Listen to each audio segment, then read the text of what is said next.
워커 중장. 워커 중장 왜 했는가 하게 되면은 낙동강 전선을 지킨 사람이에요. 대한민국이 낙동강만 떨어지게 되면은 어디가 떨어지느냐? 부산이 날아가. 부산이 떨어지면 유엔군이 들어올래 해도 들어올 수가 없어요. 발판이 없으니까. 그걸 군사용으로 교두보라 그래, 교두보. 그 낙동강을 딱 지켜준 사람이 워커 장군인데, 워커 장군은 어떤 전투를 했는가 하게 되면은 1차 대전 때, 2차 대전, 그 다음에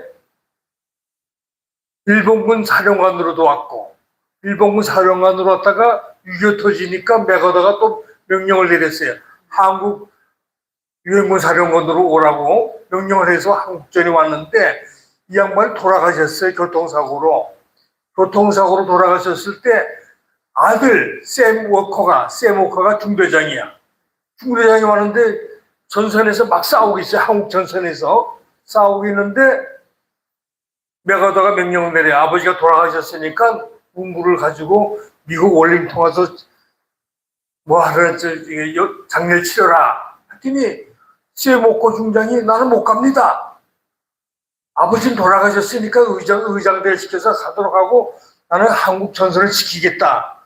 이런 사람이 어디 있어요. 근데 맥어더가 보통 사람이에요. 야, 가. 명령을 내렸어요.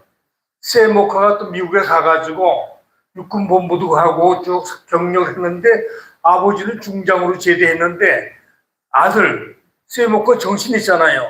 내 나라도 아니야. 내 병사를 중대원들 총알이 막 날아다녀.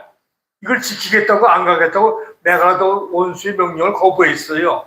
1차적으로 거부했는데 맥어더 장군은 가! 다시 명령을 내려요. 안 들을 수 없습니다. 왜? 맥어더 원수는 생각을 한 거예요. 한국 전선에서 아버지도 전사시키고 아들도 죽일 수는 없다. 큰 어른들은 이 전장에서 아버지 죽은 것만 해도 충분하다. 너는 미국 가서 근무해라 해서 워커 장군을 제가 소개시켰어요. 워커 장군이 공로가 없었으면은 우리나라를 지킬 수 있는데 굉장히 어려워서 낙동강 전선을 지켜준 사람.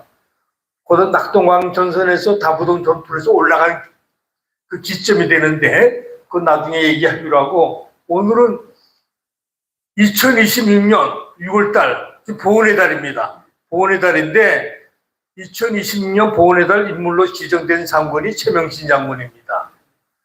최명신 장군은 항해도 곡상군 출신인데 아버지 최은국 씨, 어머니 반남박 씨 사이에 태어난 모태신앙으로 태어났어요. 어머님도 아주 열심히고 아버님은 뭐 하시는 거면 아버님이 독립군 출신 아들들은 참 힘들어요. 근데 최재명 씨는 최명신 장군은 평양사범을 나왔습니다. 평양사범을 나와서 교사로 근무하다가 어떤 데 초등학교 교사라는 설도 있고 오산중학교 설도 있었는데 교사로 제대를 했기 때문에 교사로 근무하다가 그 당시 이제 이북에 누가 들어왔어요? 평양에 공산당이 들어왔잖아요. 김일성이도 권유하고 김책도 권유했어요. 공산당에 가입해가지고 나하고 손잡고 우리 공산당 건설하자. 근데 모태신앙 가졌기 때문에 거절하고 올람을 합니다. 올람을 해가지고 그 최명신 장군이 어딜 가는가 하면 조선 경비사령 사관학교, 조선 경비사관 지금 말하면 육군사관학교입니다. 육군사관학교 5기로 들어가요. 5기로. 그때 박정희 대통령하고 만나요. 박정희 대통령은 육사 2기, 육사 5기. 그러니까 사제지간이죠. 가르치기도 하고 했으니까 이런 인연으로 해서 만난 최명신 장군이 두 전투를 치릅니다. 6.25 전투를 치르고 올람 전투를 치러요. 두 전선에서 아주 혁혁한 공로를 일으킵니다. 오늘 그 인간 드라마. 너무 전쟁이 큰 장군이면서도 그 사랑하는 마음, 기독교인의 면모가 물씬 나타나는 얘기를 해드리도록 하겠습니다. 1949년도 4.3 사건, 48년도에 제주도 4.3 사건 났을 때, 그때 박진경 대령이 있었습니다. 박진경 대령이 연대장이었는데 이게 부임지가 제주도 4.3 사건 났을 때 거기 가서 있을 때 그 우리 박진영 대리 왜 돌아가셨는가 하면 그 박진영 대리 아주 훌륭하신 분인데 이 빨진산들이 박진영 대리를 숨어서 죽였어요. 멀리 있다가 그때부터 우리나라에는 뭐가 아니라 빨진산이 셌습니다. 유격전, 게리라전. 그런데 우리 최명신 장군이 소대장 때, 중대장 때, 대대장, 중령 때, 유격대를 하나 결성을 해요, 유격대. 육군 정규군 플러스 민간인 300명, 백골병단을 만들어가지고 지휘를 해요. 지휘를 해가면서 이 양반이 그때 참 그 게리라 전투를 배웠어요. 옛날부터도. 그 게리라 전투에가 누굴 잡았는가 하게 되면은 인제비군의 북한 공산당 서기 출신, 비서 출신, 김원팔 장군을 잡아요. 아주 고급 장군입니다. 별세 중장을 잡아요. 생포해가지고 최명신 장군 나도 이북 사람인데 너 귀순하게 되면 잘 선처해주겠다. 했더니 내가 미쳤냐고, 내가 왜 이승만 정권에 가서 내가 필요 없다고. 공산당이니까 나한테 자결할 수 있는 기회를 달라. 근데 최명신 장군이 아무리 설득해도 안 돼. 그럼 좋다. 명예 이렇게 죽을 수 있는 기회를 주겠다. 하고 권세를 줘요. 김원팔이한테. 김원팔이가 총을 쏘기 자살하기 직전에 부탁을 합니다. 내가 전쟁 고아를 하나 데리고 다니려고 했었어요. 전쟁. 한 11살쯤, 11살 됐겠다. 그때, 최명신 장군이 중령 때니까 25살입니다. 11살 차이 나요. 13살 되는 소년을 갖다가 부탁을 해요. 얘를 갖다가 이남에 데려가서 좀 보살펴달라. 그럼 저게 장군이 데리고 다니는 한문 군인으로서 오해를 받잖아요.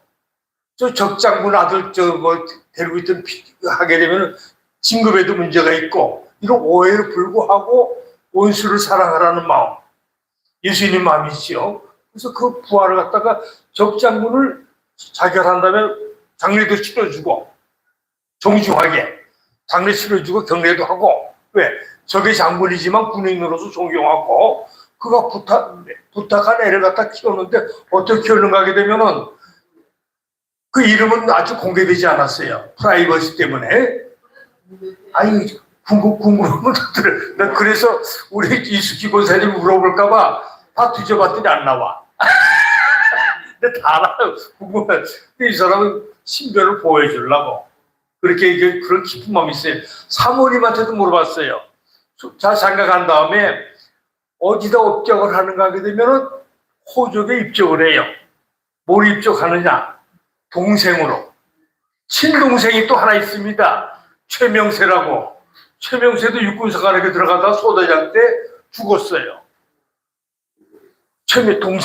동생은 육군 장교로서 소대장 때 전사를 했는데 이 데려온 애가 동생으로 있는 거야. 공부를 시키고 어떻게 공부를 시켰느냐? 그 다음에 총각되니까 부대 왔다 갔다 하니까 이웃 친제에 맡겨가지고 학비도 내주고 생활비 해주고 결혼해서 데리고 살았어요. 그러면서 이 친구를 어떻게 키우는가 하면 서울대학교를 보냈어. 또 서울대학교 대학원도 박사까지 만들어가지고 유명한 대학교 교수를 시킵니다. 그래가지고 최명신 장군이 돌아가실 때까지 형님으로 모시고 그 집 애들은 최명신 장군은 큰아버지, 또 최명신 장군 아들은 작은아버지, 이런 식으로 서로가 교류를 갖다가 몇십 년을 같이 한 겁니다. 저기에 맡긴 그 전쟁 고아를 갖다가 데려다가 키워서 그리스도의 사랑으로 교수도 만들어주고 한 가정도 만들어주고 이 나라의 발전에 큰 도움을 줬고, 최명신 장군이 이런 일화가 하나 있고, 이 양반이 또 어디 근무하는 건 월남전에 1965년도 갑니다. 1965년도에 월남전에 가는데 사령관으로 가요. 사령관으로 가는데 참 훌륭한 일을 했어요. 또 유엔군 사령관이, 미군 사령관이 다 지휘하게 돼 있는 거예요. 한국군이 군사용으로 배속, 그 밑에 들어가는 겁니다. 근데 2개 사단을 데리고 와요, 맹호부대. 2개 사단을 가지고 전선에 참선하는데 우리나라 전사에 보게 되면은 1950년도 6.25 전쟁, 1964년도 요것도 비둘기부대를 빼고 맹호부대 65년도보다는 15년 만에 전쟁을 다시 참여합니다. 이런 시절 병사들을 제대하더라도 지휘관은 전투 경험이 있어야 돼요. 전투 경험이 있어야 무슨 위난이 생겼을 때 도와줄 수가 있고 전쟁에 대처할 수가 있습니다. 큰 전투를 하면서 우리나라가 발전하는데 결정적인 기여를 합니다. 그 당시 1965년도 우리나라 장비가 하나도 없었어요. 군수 장비가 없는데 그때 미군이 가지고 있던 총이 뭔가 하면 M16 전부 다 병사들 M16 다 나눠줬어요. 연발총으로 쏘는 거 M16이라든가 모든 무기체계 그때 모든 무기를 갖다가 다 한국에다 보냅니다. 월남국을 철수할 때 모든 한국 현대화 시키는 소속을 지냈는데 그때 작전권에 대한 시비가 있었어요. 작전권. 왜냐하면 요새 뭐 전작권이라는 게 있잖아요. 누구 지휘 받는 거. 미군 사령관의 지휘를 받느냐 안 받느냐 큰 문제가 되는데 당연히 미군 사령관의 지휘를 받아야 되는데 최명신 형은 간판을 줘요. 미군 사령관을 만나요. 지금 들리는 소문이 여기 되면 올매군이 이들은 말이야 원래 미군 용병으로 와서 용병을 팔려왔다는 거예요. 용병으로 와가지고 하루에 1달러씩 받고 전쟁에 참가했다는 말이 도는데 내가 당신들의 지휘 아래 있으면 이 말이 인정되는 게 아니냐. 이게 설득하니까 미군 사령관이 이해를 했어요. 내가 여기 온 것은 미군의 지휘를 받으러 온 게 아니라 월남에 공사나 막으러 오지 않았느냐. 나는 공사나 막는데 전문가다. 딱 하니까 간판을 줘서 이겼어요. 좋습니다. 당신 소신껏 하시오. 그때부터 딱 이 상황을 보니까 이 보병사단, 전투사단 2개가 이렇게 큰 부대를 운영하면 안 되겠어요. 넓은 지역에 중대로 다 나눠버렸어요. 중대병 100명, 200명 다 나눠가지고 부대를 편성해가지고 게리라 부대를 만든 겁니다.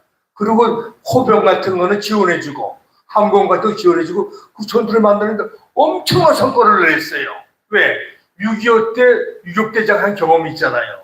그 다음에 4.3 사태 났을 때 빨치산 토벌하던 경험도 있고 또 게리라 전법에는 도사가 된 거예요. 그래가지고 큰 전투를 갖다 일으켜가지고 큰 성적을 냅니다. 근데 월남전에서 그렇게 하고 한국에 귀국을 해요. 귀국을 하는데 이 사람으로 봐서는 키도 큽니다. 눈썹도 시커멓고 아주 미남이에요. 이 사람은 그때 박정희 대통령을 만났어요. 청와대 가서 만났는데 그때 삼성 개헌할 때 배짱 참 좋아요. 각하 또 선배님도 되고 각하 삼성 개헌은 우리가 있습니다. 그러니까 박정희는 노했어요. 너 내 마음을 모르느냐. 그래서 계급장 4개를 못 딴 거야. 참모총장 하고 들어가는 사람인데 육군 중장 별 3수로 제대를 해요. 별 4개는 1도 아니야. 육군상하학교 출신이지. 한국전에도 전투에 참가했지. 월남전 사령관도 했으니 별 4수는 따놓은 상당인데 자기 소신을 지키느라고. 각하, 이 대한민국에서는 삼선은 반대합니다. 고려해 주십시오. 하고 진언을 한 거예요. 그렇게 얼마나 군인답습니까? 별 따는 게 문제가 아니라 중장이라도 참남 군인이잖아요. 그 다음에 또 뭘 했는가 하면은 내가 월남 전선에 있을 때 내 병사들을 많이 죽였어요. 왜냐하면 전쟁하다 보면 부하들이 먼저 가잖아요. 그때 그거 아픈 가슴, 자기 동생이 죽었을 때도 울지도 않았대요. 근데 자기 부하들이 죽을 때 눈물을 흘리고 기도하고 그들 천국 가기를 소망하고 이 부하들과 함께 내가 살아야 되겠다. 영원히 살아야 되겠다. 해가지고 그 현충원에 가기는 장균모역은 큽니다. 장군묘역을 포기해버리고 나는 사병묘에 가서 안양이 됐습니다. 대한민국 장군 중에서 유일하게 사병들이 있는 데 있어요. 한 평에다가 비석 하나 세우는데 똑같이 비석도 똑같아요. 계급만 육군 중장 사령관 암기 이렇게 했었지 사병하고 똑같은 대우받아서 뭐 죽으면 다 우리가 천국 가지만 일반 사람으로서는 장군으로서의 기세라든가 자기 그걸 다 포기하고 이런 사람이 있겠느냐. 한국전에서도 공로를 세웠지, 월남전에서도 전술 전략가로서 성공하고, 유명한 것은 포로가 굉장히 들잡혔어요. 전사자도 제일 중요한 것은 적을 갖다가 많이 죽이는 것보다도 내 병사를 갖다 아끼는 거, 이런 생각을 가지고 했기 때문에 이 나라에서는 훌륭한 장군 중에 장군이다.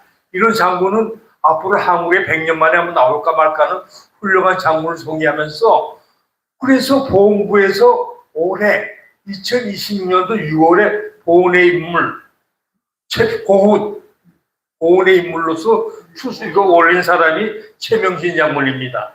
최명진 장군의 인간 드라마, 아주 뭐 휴머니즘도 좋고 신앙도 훌륭하고, 이런 사람들 덕분에 여러분들이 이렇게 행복하게 살 수 있다고 생각하고,